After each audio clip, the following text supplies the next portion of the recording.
3 मछलियां। एक नदी के किनारे उसी नदी से जुड़ा एक बड़ा जलाशय था। जलाशय में पानी गहरा होता है, इसलिए उसमें काई तथा मछलियों का प्रिय भोजन जलीय सूक्ष्म पौधे उगते हैं। ऐसे स्थान मछलियों को बहुत रास आते हैं। उस जलाशय में भी नदी से बहुत सी मछलियां आकर रहती थी।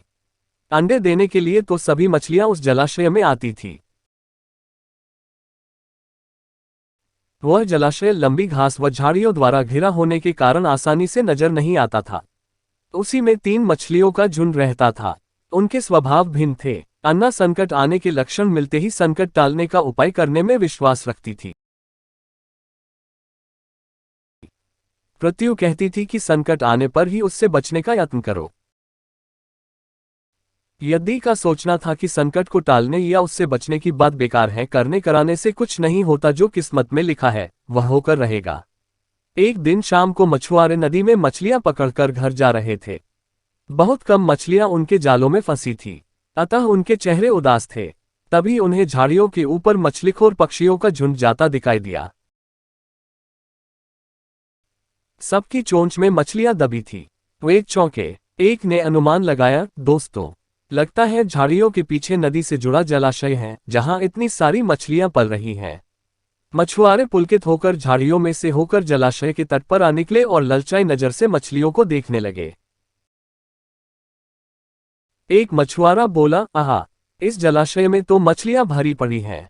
आज तक हमें इसका पता ही नहीं लगा। यहां हमें ढेर सारी मछलियां मिलेंगी। दूसरा बोला। तीसरे ने कहा, आज तो शाम घिरने वाली है, कल सुबह ही आकर यहां जाल डालेंगे। इस प्रकार मछुआरे दूसरे दिन का कार्यक्रम तय करके चले गए। तीनों मछलियों ने मछुआरे की बात सुन ली थी। अन्ना मछली ने कहा, साथियों, तुमने मछुआरे की बात सुन ली। अब हमारा यहां रहना खतरे से खाली नहीं है। खतरे की सूचना हमें मिल गई है। समय रहते अपनी जान बचाने का उपाय करना चाहिए। मैं तो अभी ही इस जलाशय को छोड़कर नहर के रास्ते नदी में जा रही हूं। उसके बाद मछुआरे सुबह आए, जाल फेंके मेरी बला से। तब तक मैं तो बहुत दूर अकेलियां कर रही होऊंगी। प्रत्यु मछली बोली, तुम्हें जाना है तो जाओ, मैं तो नहीं आ रही। अभी खतरा आया कहाँ है, जो इतना घबराने की जरूरत है। हो सकता है संकट आए ही ना।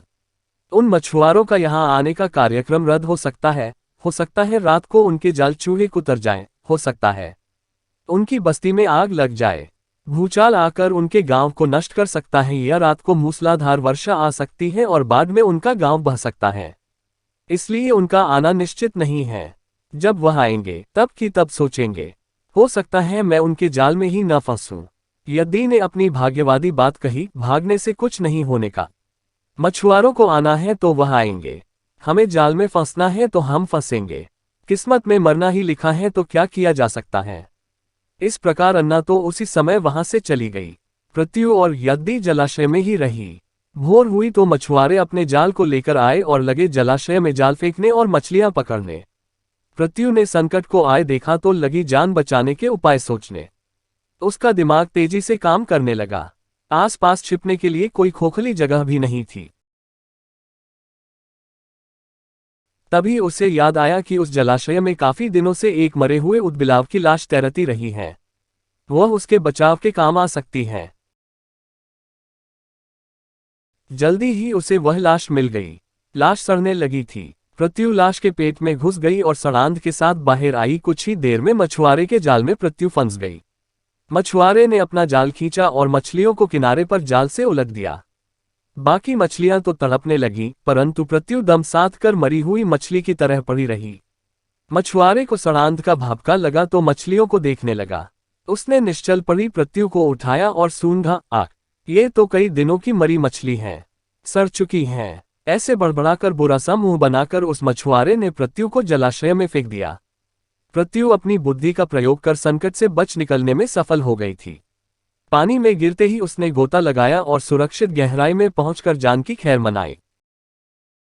यदि भी दूसरे मछुआरे के जाल में फंस गई थी और एक टोकरे में डाल दी गई थी।